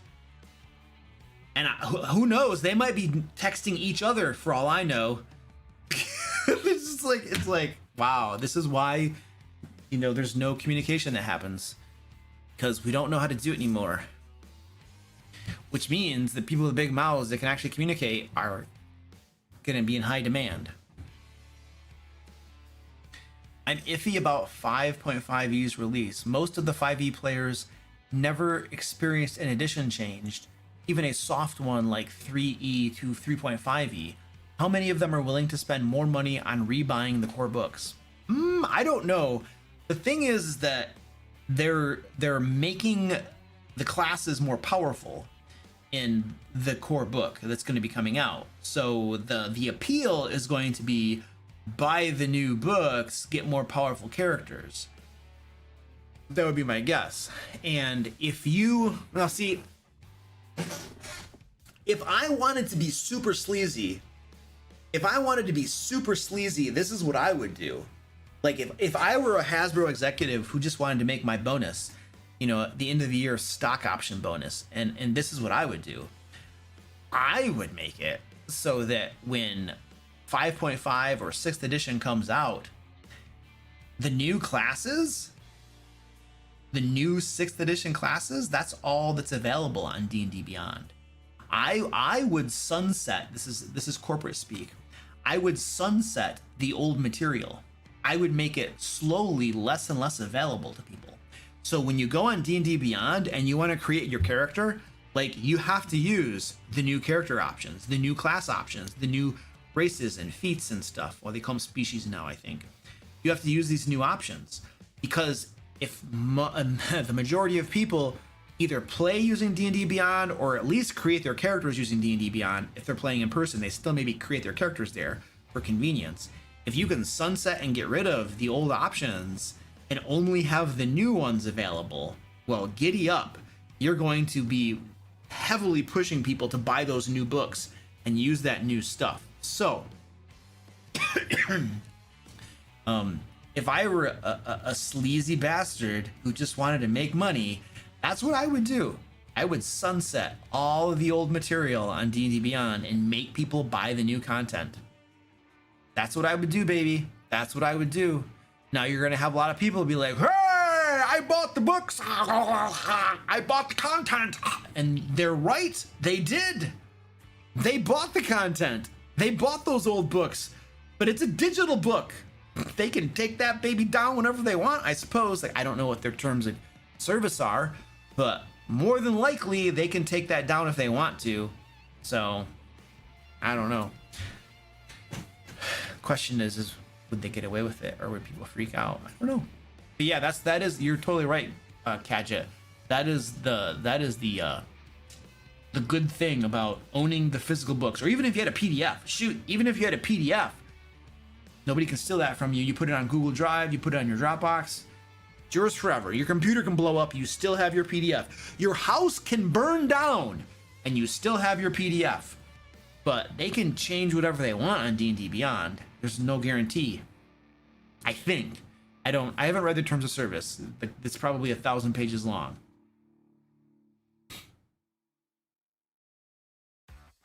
They will bend the knee and buy it after complaining. Maybe. You don't own anything on D&D Beyond. It's just a license. Yeah, there's probably terms of service that literally says that they can change and take stuff down and discontinue service, blah, blah, blah, blah, blah, whenever they want, type of thing. All right, ladies and gentlemen, we are doing a giveaway tonight. Please join the giveaway. Hopefully there's a link in the chat somewhere. We're giving away $50 DM Lair store credit. You can get a whole bunch of cool stuff on the store. Join the giveaway. We're mostly sold out of our physical books, and so we only have digital stuff available right now. We're trying to order more books as we speak. But anyway, join the giveaway, get cool crap, put it on your Google Drive, and your house burns down, and you still have what you bought, or if you won the giveaway, what you won, I suppose. We are also raising money for All God's Children. Let me go to my screen. Whee! All right, these guys are a charity. They're what is it, 501(c)(3)? I don't know. They're an official charity. They help children. They help with adoptions, international adoptions. They help children in developing countries, food, education, housing. They work with like the institutions where these children dwell, and all that kind of stuff. You can directly sponsor them yourself if you want. Now, what I'm doing is I am raising $500. Everybody who tips their tip money will go toward the $500 that we're raising, and then I will make a donation to them once we get to $500. And this bar over that way on the screen shows that we are about halfway to our goal of $500. If you'd like to help us raise money for All God's Children. I first learned about them because they help with human trafficking, helping the victims of trafficking, and cool stuff like that. So if you'd like to help support them, you can tip. There's a link in the chat. Hopefully it's working. Or you can go directly to their site, which is also linked in the chat and down in the description, and you can donate to them directly if you would like. So thank you for helping. Squeaky has a problem. What? You want to come up here? You want to come up? You want to be on TV? It's not really TV. He's a big boy. He's a big boy. He's jealous. Where am I? Playing a prank on my wife. May you say this? Okay. Yeah, sure. Look, I'm gonna be honest with you. D&D is way better than Lego. Lego, eye roll. Lego is so James Patterson. Are you kidding me? Lame. Hey, you can't lick my plate, you big tub. There you go, buddy. $5 I read a sentence. $15 a paragraph.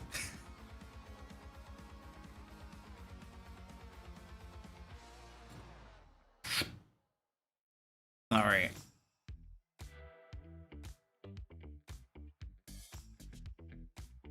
Oh wow, it says Glass Cleric says if you're on the fence, they're considered one of the most reputable charities that you can donate to. Charity Navigator rates them at 100% in all 4 of their metrics. Really? Huh, that's interesting. Well, I'm happy to hear that. I didn't really know about Charity Navigator. Charity Navigator, what does that do? Charity Navigator.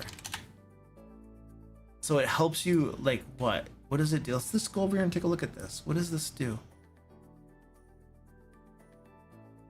What do they do? About us. So you can look up charities? Okay. It's a research tool for anyone looking to make a difference. You can use Charity Navigator to find and support thousands of charities that align with your passions and values. We use data from the IRS, partners, and the charities themselves to power our unbiased ratings so that you can give with confidence. Really? Let's look them up. All God's Children. Here we go. I didn't know about this. 100% 4-star charity. Accountability in finance, leadership, availability. Great. Cool. So I guess they have a good score. And they have a whole bunch of different things they rate them on. Oh, that's super interesting. Okay, cool. So now we know this is a very highly rated charity. All God's Children that we're raising support for. That's amazing. I'm happy to know that. Thank you, Glass Cleric. Do you think a crossbow master paladin that multi-classes sorcerer for extra healing is a good idea? I have seen a very good fighter battle master crossbow build because they get so many feats. They can just get all of the cool stuff. And he used hand crossbows. So I don't know. A paladin that uses crossbows and sorcerer for extra healing. I mean, how does a sorcerer give you extra healing? Because you can use your paladin healing spells with your sorcerer slots or something, I presume? Maybe. I don't know. I mean, if it sounds fun and you want to do it, do it. I mean, paladin is pretty strong regardless, you know, but the thing with paladin and paladin sorcerer is you get a high armor class because of paladin, and then sorcerer gives you shield. And if you're a crossbow dude and you're not in melee, then your armor class is less relevant a lot of the times, maybe. So I don't know.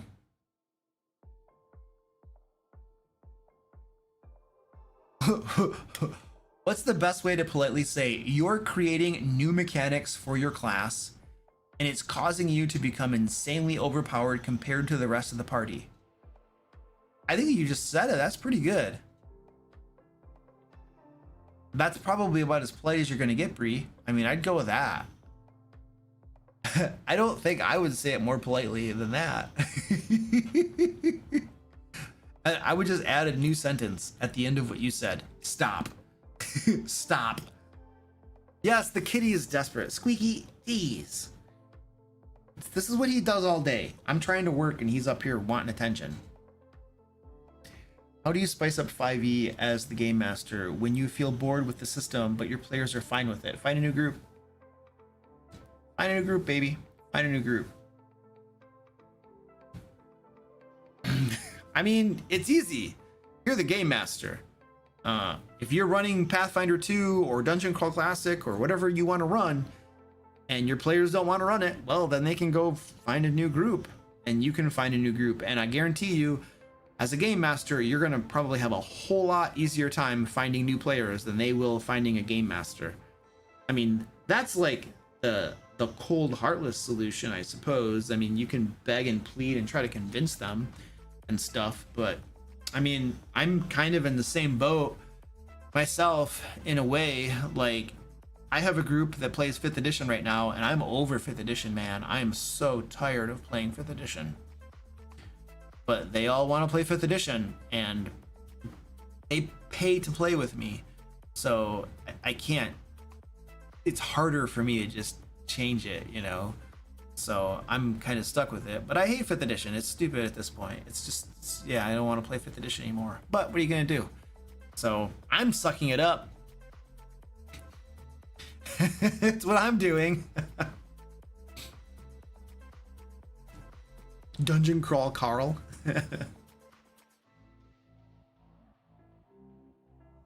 What is the best snack for a game session?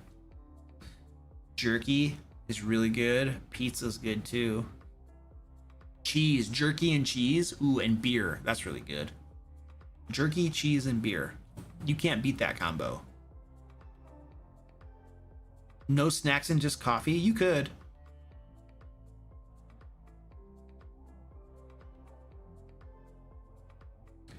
What is your opinion on multi-classing? Ugh, I hate multi-classing. Multi-classing in 5th edition is just stupid. It's like, you know, the only reason to multi-class is just to get low-hanging fruit power. Like, you're a paladin, pick up a level of warlock and a couple levels of sorcerer, you know, or you're a sorcerer, pick up a couple levels of warlock, because why not? Low-hanging fruit, you know. You're a wizard, take the first level in cleric so you can have heavy armor. It's like, you know, that's de facto what multi-classing is in 5th edition. It's just grab a little couple levels in a class to grab some extra power. You know, it's just, I don't know, man. And you got so many, and then the ease at which you can do that can lead to some, let's call it broken stuff. You know, when I read the way that Pathfinder 2 handled the idea of multi-classing, which it doesn't exist, but it does, and that's a complicated answer. I read that, and that was one of the things when I was first reading Pathfinder 2, that there wasn't multi-classing and that they have a different solution for that excited me, because I was just tired of players multi-classing in 5th edition with this stupid bullcrap. And in Pathfinder 2, I was like, oh, they got rid of that. Ah! That was one of the things that excited me about it, you know? So yeah, that's probably my opinion on multi-classing. Yeah, too much class stuff is front-loaded. That's the problem. That's the problem in 5th edition.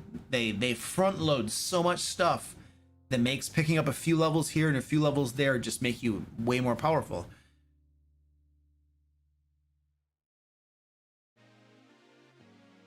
How do you make your game feel open world and not railroad? You quit pushing my camera. Don't look at me like that. The way is to give them the illusion of it being open. So they can choose to go and do whatever they want. It's fine. They just have to tell you in advance what they're going to do so that you can prepare it and that you're ready for it. That's the solution. It's as easy as that. So you don't you're not limiting their options. Now you still probably are going to be dropping plot hooks and stuff and giving them options of things they could do, but you don't limit their options. You just have them tell you in advance what they want to do so that you can go prepare it and that you're prepared for it. And then they can do what they want to do, and you can prepare the game so that it's a good quality game and you're not pulling stuff out of your butt and hoping that it doesn't suck, you know? So I think that's what you do. It's pretty simple. It's the way I do most of my games. I usually have a pretty darn good idea of what the player, like I don't just run like a sandbox, right? I mean, I have plot hooks that I give my players, and many times they have multiple plot hooks.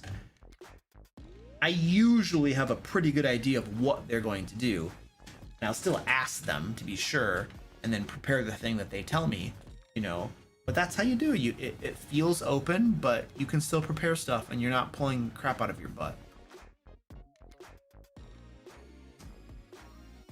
My players are entering the area they spent their last campaign, levels 1 to 20. The current campaign is about 10 years later.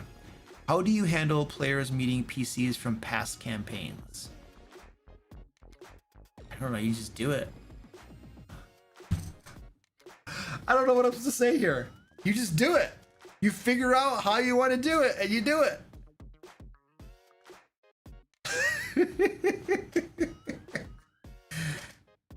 I'm sure if the same players are there and it's their old PCs, you might have them be involved potentially in the meeting or something. I don't know.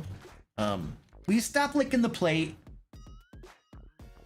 I don't know. That's one of the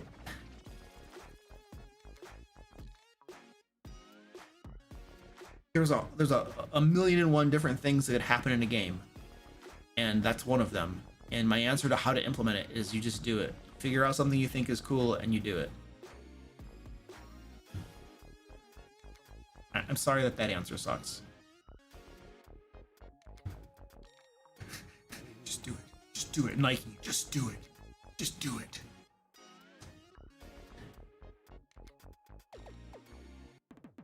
Have you run Extreme Encounter in your Pathfinder 2 game so far? If yes, how did it go? I think I did. I'm pretty sure it was Extreme. I don't know exactly. I had a they were level 1? Were they level 1? I think they were level 1. And they were fighting some goblins and then a werewolf and a wolf or two came from behind and they got sandwiched. I'm pretty sure that was Extreme. And how did it go? Oh, they all died. They all died. It was hopeless. It was like dead, dead, dead, dead, dead, TPK. That's what happened. Now they were level 1 and things are swingy at level 1. Almost any game game system, things are swingy at level 1. So, but yeah, they're just dead. Now, if they right now they're level 4, I think. Could they handle an Extreme? Maybe. I don't think I've given them an Extreme though, since they've TPK'd twice now, haven't they? Haven't they TPK'd twice now? I don't know. You know, it's the first time you're running a game system. Things are gonna happen. I don't give them Extremes anymore. A severe is all they get. And the severes are usually pretty challenging enough. They're challenging enough. An Extreme is like, I probably have a feeling that the only way that I'm gonna intentionally give them an Extreme is probably under 2 circumstances. One, it's the campaign boss, like the mega boss, right? Or 2, there's like heavy foreshadowing, or they're explicitly told that this is extremely challenging and they know it, but there might be a great reward that goes along with it and they choose to go do the thing even though it's crazy hard. Then I feel comfortable putting Extreme there because they know what they're getting into. But Extreme is probably just nutso. Gonzo Nutso. So I stick to severe and lower. And most of my encounters are moderates and easies.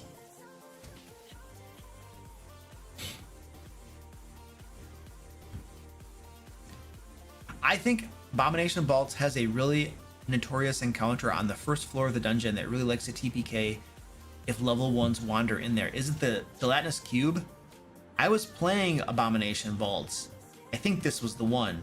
And there was a gelatinous cube on the first level, and we almost died. It was crazy. It was like consumed, run away! Ah! We killed it, but it was bad. So that might be the one you're thinking of. I don't know. I could be thinking, it might be something different too that I'm thinking of, but anyway.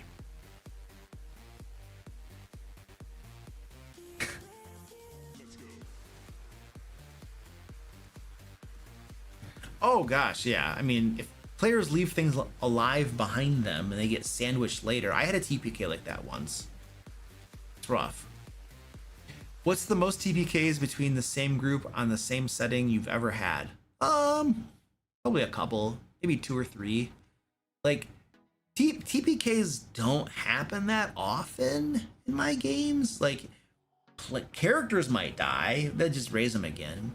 And especially if you're playing 5th edition, once you get past like level 5 or so, it's almost impossible to TPK a group. Like you have to intentionally like put on your murder hat if you're gonna kill 5th edition characters. Like that game is designed so that characters don't die, and that TPKs are almost impossible. You have to really go out of your way to ensure they all die.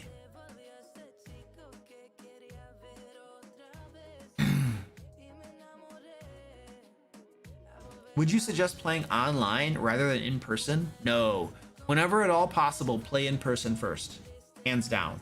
If that fails, you can't find a group because you live in like, you know, the middle of nowhere, or you try a few in-person groups and they're all sleaze bags, you don't like them or something, you know, then go try online.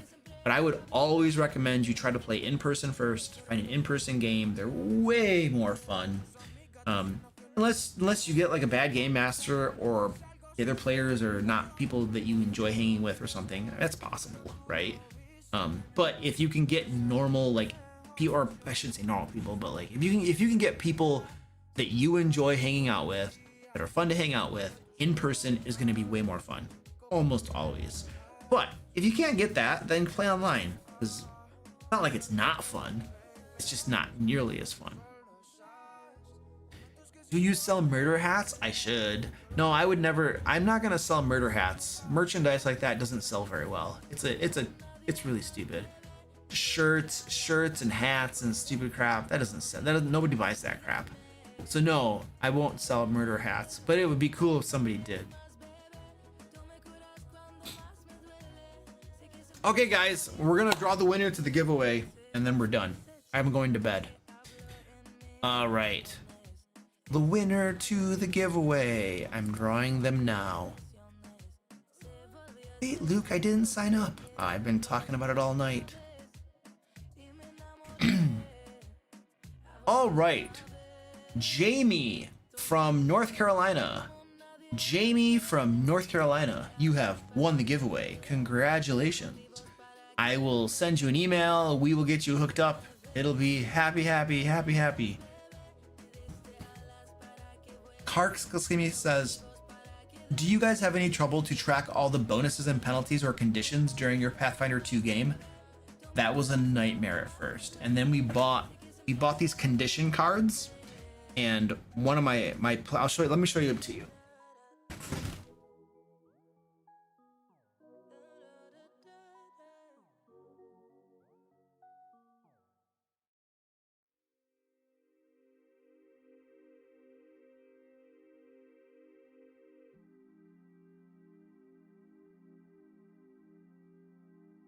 So yeah, tracking Pathfinder 2 conditions in person was a nightmare. And then we bought this right here, this condition card deck, and it comes with a bunch of cards. And what I do is I have one of my players is literally in charge of this. Joe is the one. He is in charge of the condition cards. And so when somebody gets a condition, he is responsible for finding the card, putting them in front of the character, you know, the player, and then putting a die on it. Like if you're stunned, are you stunned 1? Are you stunned 2? Are you stunned 3, etc.? And he puts a die there to show your value. It doesn't always apply, but it usually does. And so he's in charge of that. And so I'll just be running the game, and somebody gets a condition, I'll be like, Joe, and he takes care of it. And then what I'll do is I have a little colored rings too that I put on the characters' heads to represent that they have a condition too. And so we have a couple reminders that they have a condition. And so now that we have these cards, and we've gotten to the swing of that, it's not that bad. We do okay at it. But without something physical to remind you that they have a condition, absolute nightmare. But thankfully people make cool things that fix problems like that. And this one is, I think, probably just made by Paizo. Paizo probably makes this, I would imagine. And it's pretty cool. It definitely gets the job done. I have no complaints. So, all right, ladies and gentlemen, I'm done. Goodbye. Have a nice, wonderful evening. We'll probably see you next week. It's time for me to leave, find the buttons and stuff, and then I'm gone. Thank you. Goodbye. Have a wonderful evening. Whee!